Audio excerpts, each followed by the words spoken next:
കേരളത്തിലെ KCBC അവരുടെ ഒരു വാർത്താക്കുറിപ്പ് നിങ്ങൾ കണ്ടു കാണും. അത് സോഷ്യൽ മീഡിയ കൂടെ ശരിക്കും പോകുന്നുണ്ട്. അതിനെപ്പറ്റി ചെറിയ വാർത്തകളാണ് മലയാളത്തിലെ മെയിൻ സ്ട്രീം മീഡിയകളിൽ ടെലിവിഷനിലൊക്കെ വരുന്നത്.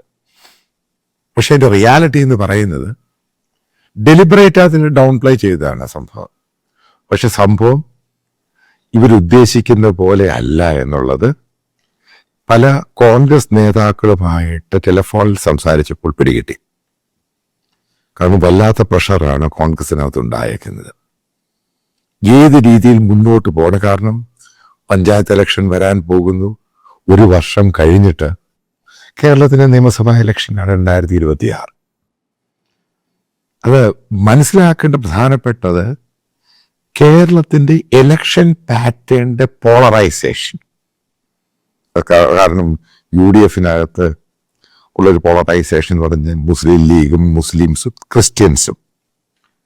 LDFന്റെ ഒരു പോളറൈസേഷൻ എന്ന് പറയുന്നത് അവർക്ക് വോട്ട് വരുന്നത് ഹിന്ദു കമ്മ്യൂണിറ്റിയിലെ ഈഴവ വോട്ട് ബാങ്ക്, പിന്നീട് നായർ കമ്മ്യൂണിറ്റിയിലെ വോട്ടുകളുണ്ട് അവർക്ക് ഇത്ര പെർസെൻറ്റേജ്, പിന്നെ കേരളത്തിലെ ദളിത് കമ്മ്യൂണിറ്റി. ഇതിന്റെ പാറ്റേൺ വെച്ചിട്ടാണ് കേരളത്തിന്റെ വോട്ടേഴ്സ്, അതായത് ഇപ്പൊ 60%, 70% അല്ലെ 65% പോളിംഗ് വരുമ്പോൾ ഈ പെർസെൻറ്റേജാണ് സിങ്ക് ഫാക്ടർ എന്ന് പറയുന്നത്. ഇതിനകത്ത് ഈ KCBC ഉണ്ടാക്കിയിരിക്കുന്ന പ്രശ്നം മൊനമ്പം ഇഷ്യൂമായിട്ടും വഖഫ് ബോർഡ് എന്ന് പറയുന്നത്, ഞാൻ പറയുന്നത് അത് ഈ വഖഫ് ബോർഡും മൊനമ്പം എന്ന് പറയുന്നത് ഒരു ചെറിയ മിയർ ഇഷ്യൂ മാത്രമാണ്. അതിൻ്റെ അപ്പുറത്ത് മറ്റൊരു ഇഷ്യൂ ഉണ്ട്. അത് ബേസിക്കലി അവർ പറയുന്നില്ല എന്നേ ഉള്ളൂ. അതായത് കേരളത്തിലെ ക്രിസ്ത്യൻസിന് ഒന്നടങ്കം ഒരു ഇഷ്യൂ ഉണ്ട്. ഇടതുപക്ഷമാണെങ്കിലും കോൺഗ്രസ് നയിക്കുന്ന UDF ആണെങ്കിലും ഇവിടെ നടത്തുന്ന മുസ്ലിം പ്രീണനം. ഇനിയും പ്രത്യേകിച്ച് UDF അധികാരത്തിൽ വരികയാണെങ്കിൽ 5 മന്ത്രിമാര് ലീഗിന് വേണം. അതേപോലെ കീ ആയിട്ടുള്ള പോസ്റ്റിങ്ങും അത് മുഴുവനും ഒരു പ്രത്യേക കമ്മ്യൂണിറ്റിയുടെ കയ്യിലാണ്. അതേപോലെ പ്രത്യേക പോർട്ട്ഫോളിയോസ്, ഇപ്പൊ പൊതുമരാമത്തും അങ്ങനെയുള്ള കീ പോർട്ട്ഫോളിയോ ഗവൺമെന്റ് കോൺട്രാക്റ്റും പരിപാടി ഒരു പ്രത്യേക വിഭാഗത്തിനായിട്ട് റിസർവ് ചെയ്തിരിക്കുകയാണ്. ഇതിനകത്ത് നമ്മൾ ഉദ്ദേശിക്കുന്ന പോലെ ഒരു ഫാക്ടറല്ല, സോഷ്യോ എക്കണോമിക് ഫാക്ടേഴ്സും ഉണ്ട്. കാരണം ഇപ്പോഴാണ് ആളുകൾ അതിനെപ്പറ്റി ശരിക്കും ഡിബേറ്റിലോട്ട് പോയത്. ഇതിനെ ഡിബേറ്റ് സ്റ്റാർട്ട് ചെയ്യുന്നത് ഈ ഹാഗിയ സോഫിയ ടർക്കി ഇഷ്യൂവിലാണ്. നമ്മളതിൻ്റെ ഒറിജിനേഷൻ നോക്കണം. എപ്പോഴാണ് ഈ ഡിബേറ്റ് ശരിക്കും ഈ കേരളത്തിലെ ക്രിസ്ത്യൻസിനിടയ്ക്ക് ഒരു വൈബ്രൻ്റ് ആയിട്ട് പ്രെയർ ഗ്രൂപ്പിലും പള്ളികളിലും ചർച്ചുകളിലും ആക്റ്റീവായത് ഹാഗിയ സോഫിയ ഇഷ്യൂ ആണ്.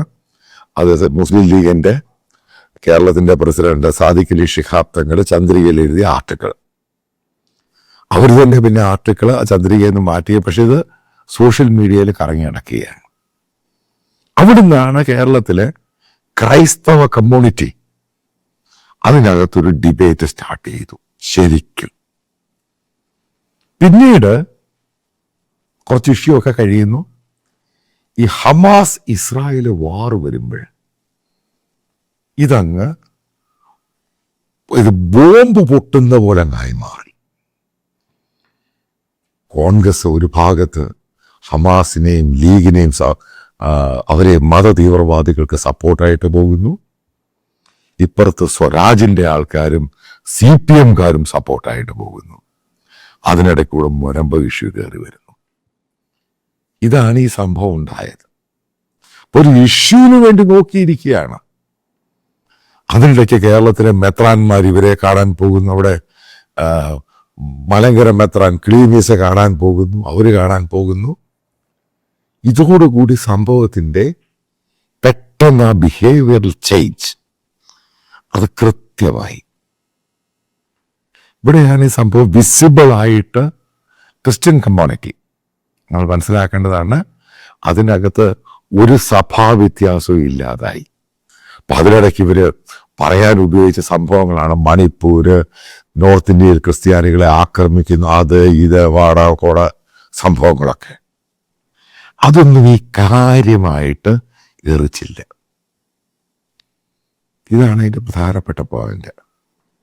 അപ്പൊ അവിടെ വന്നു കഴിഞ്ഞപ്പം ക്രിസ്ത്യൻ കമ്മ്യൂണിറ്റിക്കകത്തൊരു തോന്നലുണ്ടായി. അതായത് ഈ രണ്ട് മുന്നണി ഇവരെ പറഞ്ഞ് കബളിപ്പിക്കുകയാണ്. കാരണം മുനമ്പ് നമുക്ക് ഹൈലൈറ്റ് ചെയ്യാം. ഇപ്പൊ BD സതീശനും കോൺഗ്രസിന്റെ MLA മാരും MP മാരും മുനമ്പത്ത് വന്ന് സംഭവം പറഞ്ഞു. പക്ഷെ നേരെ തിരിച്ച് മുസ്ലിം ലീഗിന് വേണ്ടി പ്രീണനവുമായിട്ട് ബന്ധപ്പെട്ട് അവരെ അങ്ങ് താഴ്ത്തു. ഇത് ഡേ 1 ഓൺവേർഡ്സ് ഞാൻ മുനമ്പും പ്രതിഷേധക്കാരോട് പറയുന്നുണ്ട്. ഈ കോൺഗ്രസ് നേതാക്കളെയും BD സതീശനും ഉൾപ്പെടെയുള്ളവരെ ഈ കാര്യത്തിൽ വിശ്വസിക്കരുത്. കാരണം എനിക്കറിയാം കോൺഗ്രസിന്റെ കേന്ദ്ര നേതൃത്വം വഖഫിന് അനുകൂലമായി, വഖഫ് എന്ന് പറഞ്ഞ ആ ബോർഡ് അത് വേണം, ഈ പഴയ നിയമം തന്നെ കൊണ്ടുപോകണം, അതിനകത്ത് ചേഞ്ചസ് കൊണ്ടുവരാൻ അവർക്ക് താല്പര്യമില്ല. അതിനെ എതിർത്ത് കേരളത്തിലെ നേതാക്കൾ പറഞ്ഞത് തള്ളിക്കളെ. പക്ഷെ കോൺഗ്രസിന്റെ ഈ ഏറ്റവും വലിയ സീറ്റുകൾ കിട്ടുന്ന സ്റ്റേറ്റ് കേരളം. ഇവിടെയാണ് നമ്മൾ മനസ്സിലാക്കേണ്ടത് യാഥാർത്ഥ്യം എന്താണ് ഉണ്ടായത്. ഇതോടുകൂടി കോൺഗ്രസിനെ സപ്പോർട്ട് ചെയ്യുന്ന ഒരു വലിയ ഭാഗം, കാരണം ക്രൈസ്തവരുടെ വോട്ടില്ല എങ്കിൽ ഒരു കാരണവശാലും കേരളത്തിൽ കോൺഗ്രസ് അധികാരത്തിൽ വരത്തില്ല. നമുക്ക് ഒത്തിരി കോൺസ്റ്റിറ്റ്യുവൻസി എടുക്കാം അതുമായിട്ട് ബന്ധപ്പെട്ട്. പത്തനംതിട്ട കോൺസ്റ്റിറ്റ്യുവൻസി, അവിടെ ക്രൈസ്തവർ വോട്ട് ചെയ്തില്ല എങ്കിൽ അവിടെ ഒറ്റ സീറ്റിൽ കോൺഗ്രസ് ജയിക്കത്തില്ല. CPM പോലും പെട്ടുപോകും. അവിടെ ക്രൈസ്തവർ മാറ്റി വോട്ട് BJPക്ക് വോട്ട് ചെയ്താൽ BJP എല്ലാ സീറ്റുകളിലും ജയിക്കും. ഇടുക്കി ശരിക്കും കോൺഗ്രസിന്റെ കോട്ടയാണ് ഇടുക്കി. കാത്തലിക് വോട്ടുകൾ, ക്രിസ്ത്യൻ വോട്ടുകൾ അവര് കോൺഗ്രസിൽ നിന്ന് മാറി ചിന്തിച്ചാൽ ഇടുക്കിയിൽ ഒരു സീറ്റ് പോലും അവിടെ കോൺഗ്രസ് പാർട്ടി ജയിക്കത്തില്ല. കോട്ടയം സെയിമാണ്. അവിടെ ഈ പറയുന്ന ക്രിസ്ത്യൻ കമ്മ്യൂണിറ്റിയും അവിടുത്തെ ഹിന്ദു കമ്മ്യൂണിറ്റിയും ഒരുമിച്ച് കഴിഞ്ഞാൽ അവർ വെടി തീർന്നു പോകും. അതേപോലെ എറണാകുളം ലാറ്റിൻ കാത്തലിക് മെജോറിറ്റി ഉള്ളതാണ്. മറ്റുള്ള ക്രിസ്ത്യൻ ഗ്രൂപ്പുണ്ട്, ഹിന്ദു ഉണ്ട്. അവിടെ ഈ പറയുന്ന പോലെ വലിയ ഭൂരിപക്ഷമൊന്നുമല്ല, വലിയ നിർണായക ഘടകമൊന്നുമല്ല മുസ്ലിം കമ്മ്യൂണിറ്റി എന്ന് പറയുന്നത്. ചില പോക്കറ്റുകളിലുണ്ട്. പക്ഷെ ഈ രണ്ട് കമ്മ്യൂണിറ്റി ഒരുമിച്ച് കഴിഞ്ഞാൽ അവൻ്റെ മേളിൽ കയറി അങ്ങ് പോകും, ഇൻക്ലൂഡിങ് ആലുവ ഉൾപ്പെടെ. അവിടെ ക്രിസ്ത്യൻസ് ഹിന്ദുസും നിന്ന് കഴിഞ്ഞാൽ അവിടെ ഒരു കാരണവശാലും മുസ്ലിം കാൻഡിഡേറ്റ് ജയിക്കത്തില്ല. അവിടെ കളമശ്ശേരി അങ്ങനെ തന്നെയാണ്. ഇവിടൊക്കെ തോറ്റ് നാശമായി പോകും. ഇതേപോലെ തന്നെ തൃശ്ശൂർ എല്ലാ ഗുരുവായൂരൊഴികെ ഒരുപ്പെട്ട എല്ലാ കോൺസ്റ്റിറ്റ്യുവൻസിലും ഒരു തോറ്റുപോകും. അതായത് കോൺഗ്രസ് എന്ന് പറയുന്നത് ഈ KCBCയുടെ ഈ തീരുമാനം പ്രോപ്പറായിട്ട് മറ്റുള്ള ക്രിസ്ത്യൻ കമ്മ്യൂണിറ്റിയും കൂടെ അത് ഫോളോ ചെയ്യുകയാണെങ്കിൽ ഉറപ്പായിട്ട് ഇതിൻ്റെ അകത്ത് വികാരമുണ്ട്. വികാരം എന്ന് പറയുന്നത് പ്രത്യേകിച്ച് ഗ്ലോബൽ ഇഷ്യൂ, ഇസ്രായേൽ ഹമാസ്. ക്രിസ്ത്യൻസിന്റെ ഹോളി സിറ്റിയാണ് ഈ ജെറുസലേം. ഇസ്രായേൽ എന്ന് പറയുന്ന ബിബ്ലിക്കൽ സിറ്റിയാണ്. അതിനെ മത തീവ്രവാദികൾ കയറി ആക്രമിക്കുന്നത് മക്ക പോലെ തന്നെയാണ് മുസ്ലിം കമ്മ്യൂണിറ്റിക്ക് അതേപോലെയുള്ളത് തന്നെയാണ് ഈ സംഭവം. അവരതിനെ ഹോളിയായിട്ട് തന്നെ കാണുന്നത്. അപ്പൊ അതിനനുകൂലമായിട്ട് കേരളത്തിലെ കോൺഗ്രസും CPM വന്നു കഴിഞ്ഞാൽ പിന്നെ ഇന്ത്യ ഇസ്രായേൽ ബന്ധമുണ്ട്, പ്രത്യേകിച്ച് BJP കൊണ്ടുവന്നൊരു ബന്ധം. അതും ഇതിനകത്തൊരു ഫാക്ടറാണ്. ഒരു ഫാക്ടറല്ല, മൾട്ടിപ്പിൾ ഫാക്ടറാണ്. അതേപോലെ തന്നെ മറ്റൊരു ഫാക്ടർ ഞാൻ പറയാം. ഇപ്പൊ തൃത്താലയിൽ BJPക്ക് ഏറ്റവും കൂടുതൽ ബാക്ക്വേർഡ് ക്ലാസ് ഉള്ള വോട്ടേഴ്സ് ഉള്ള സ്ഥലമാണ്. അവിടെ BJPക്ക് ചരിത്രത്തിൽ ആദ്യമായിട്ട് ഇത്രയും മാത്രം വോട്ട് കിട്ടി. അപ്പം അവിടെ CPMന്റെ ഏറ്റവും വലിയ പ്രശ്നം എന്ന് പറഞ്ഞാൽ അവരുടെ വോട്ട് ബാങ്ക് പൊളിയുന്നു. ഈഴവ വോട്ടുകൾ BJPയിലോട്ട് പോകുന്നു. ദളിത് വോട്ടുകൾ BJPക്കായിട്ട് മൂവ് ചെയ്യുന്നു. അതാണ് കഴിഞ്ഞ പാർലമെന്റ് ഇലക്ഷൻ നമ്മൾ കണ്ട പലയിടത്തും. അവരെ അലട്ടുന്ന സാധനം ഈ പറയുന്ന വോട്ട് ബാങ്ക്, അവരുടെ വോട്ട് ബാങ്ക് പൊളിയുന്നു. അതിനെ എങ്ങനെ പിടിച്ചു നിർത്തും? ഇതാണ് CPM ഇടതുപക്ഷം നേരിടുന്ന ഏറ്റവും വലിയ ക്രൈസിസ് എന്ന് പറയുന്നത്. ഇങ്ങനൊരു സാമൂഹിക പോളറൈസ്ഡ് മാറ്റം ഉണ്ടാകുമ്പോൾ ഇതിനകത്ത് ഈ വെള്ളാപ്പള്ളി നടേശനും സുകുമാരൻ നായരും പറഞ്ഞാലൊന്നും ആരും കേൾക്കത്തില്ല. ഈ ചർച്ച് പറഞ്ഞാൽ പോലും കേൾക്കത്തില്ല. കാരണം ആ രീതിയിലോട്ടാണ് കാര്യങ്ങൾ പോകുന്നത്. ഇവരെല്ലാം കാണുന്നതാണ് ഇസ്ലാമിക ടെറർ. അത്ര ഭീകരമാണ്. ഞാൻ നേരത്തെ ഒരു വാക്ക് പറഞ്ഞു, മലയാളികൾ ഗ്ലോബലാണ്. ഗ്ലോബലായിട്ട് നടക്കുന്ന കാര്യങ്ങൾ, ഞാൻ ഈ ഗ്ലോബൽ ഇഷ്യൂ, ജിയോ പൊളിറ്റിക്സും കോൺഫ്ലിക്റ്റും വാറൊക്കെ ചെയ്യുമ്പോൾ ഇപ്പം അതിൻ്റെ താഴെ വരുന്ന കമൻറ്റുകൾ ഒന്ന് നോക്കിയാൽ നമുക്ക് മനസ്സിലാക്കാൻ സാധിക്കും എങ്ങോട്ടാണ് ഈ പോകുന്നത്. പിന്നെ പല ഇഷ്യൂസ് ഉണ്ട്. ക്രൈസ്തവ ഇൻസ്റ്റിറ്റ്യൂഷൻ, അതായത് ജാസ്മിൻ ഷായും കൂട്ടരും കേരളത്തിലെ ക്രിസ്ത്യൻ ഇൻസ്റ്റിറ്റ്യൂഷനെതിരെ നടക്കുന്ന സമരം, അത് പൂട്ടാൻ വേണ്ടി അപ്പുറത്ത് ആ മൈനോറിറ്റി കമ്മ്യൂണിറ്റി അവിടെ പോകാറില്ല. തൊട്ടപ്പുറത്ത് ഞാൻ ഈ പാലയുടെ വാസ്ലീവയുടെ കാര്യം ഈരാറ്റുമായിട്ടേ പറയുന്നത്. അതേപോലെ ക്രിസ്ത്യൻ ഇൻസ്റ്റിറ്റ്യൂഷനിൽ കയറി അവർക്ക് അവിടെ നമസ്കരിക്കാനോ ഇത് ചെയ്യാനും സ്ഥലം വേണം. അവർക്ക് അവരുടെ രീതിയിൽ വസ്ത്രം ധരിക്കണം. ഇവിടെ യൂണിഫോം ഒന്നും പാടില്ല. ഇതൊക്കെ നിങ്ങൾ ഉദ്ദേശിക്കുന്നത് ഇതൊക്കെ തമാശയായി കളഞ്ഞു എന്നാ അല്ലേ? അല്ല, ഒരിക്കലും അല്ല. പിന്നെ കോൺസ്റ്റിറ്റ്യൂഷനിൽ പറയുന്ന റൈറ്റ് ഉണ്ട്. അതുപോലും ചെയ്യാൻ ഇവിടെ പ്രീണിപ്പിക്കുന്നവരെ അവരവരുടെ കൂടെ നിൽക്കുകയാണ് വിഷയമായി. ഉറപ്പായിട്ടും ഈ പാലാ ബിഷപ്പ് പറഞ്ഞ നാർക്കോട്ടിക് ജിഹാദ്, അപ്പുറത്ത് പറയുന്ന ലവ് ജിഹാദ്, പിന്നെ ഈ നാർക്കോ കേസുകളിൽ ഏറ്റവും കൂടുതൽ വരുന്ന പ്രത്യേക കമ്മ്യൂണിറ്റിയിലുള്ളവരാണ്. ഇതെല്ലാം ഇഷ്യൂ ആണ് ഇപ്പോഴ്.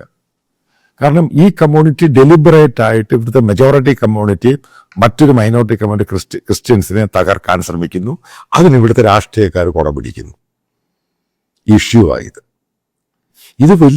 ഇത് ശരിക്കും ഇന്റേണൽ ഡിബേറ്റ് ഉണ്ടായിട്ടുണ്ട്. ഇവരുടെ പല വാട്സപ്പ് ഗ്രൂപ്പിൽ നിന്നൊക്കെ പല സംഭവങ്ങൾ എനിക്ക് അയച്ചു തരും. അതിനകത്തുള്ള ഡിബേറ്റ് പോയിന്റുകളാണിത്, ഈ പറയുന്ന സംഭവങ്ങളൊക്കെ. ഞാൻ വേറെ കാര്യം പറയാം. ഇപ്പൊ കേരളത്തിലെ ഇന്ത്യയിലെ ഹിന്ദുക്കളാണെങ്കിൽ അവർ ഈ ക്രിസ്ത്യൻസിനെ പോലെ അത്ര അഗ്രസീവ് അല്ല. അത് ചില കാര്യം പറഞ്ഞാൽ പോട്ട് കുഴപ്പമൊന്നുമില്ല. പക്ഷെ ക്രിസ്ത്യൻസിനെ അവരുടെ ഈ ഹോളി സിറ്റി, അവരുടെ സംഭവങ്ങളും അവരുടെ ഐഡന്റിറ്റി, അവരുടെ ദേശീയത, കാരണം കേരളത്തിലെ ക്രിസ്ത്യൻസ് ആണ്, ഇന്ത്യയിലെ ക്രിസ്ത്യൻസ് ഹൈലി പാട്രിയോട്ടിക് ആണ്. ഒരു സമയത്ത് അവരുടെ ഓരോ വീടുകളിൽ നിന്നും ഓരോ ആൾക്കാർ ഇന്ത്യൻ പട്ടാളത്തിലും പാരാമിലിറ്ററിയിലും ഉണ്ട്. ഹൈലി പാട്രിയോട്ടിക് ആണ് ഈ ക്രിസ്ത്യൻ കമ്മ്യൂണിറ്റി കേരളത്തിലെ. അതിനെ ചോദ്യം ചെയ്യാൻ മത തീവ്രവാദികൾ വരുന്നു.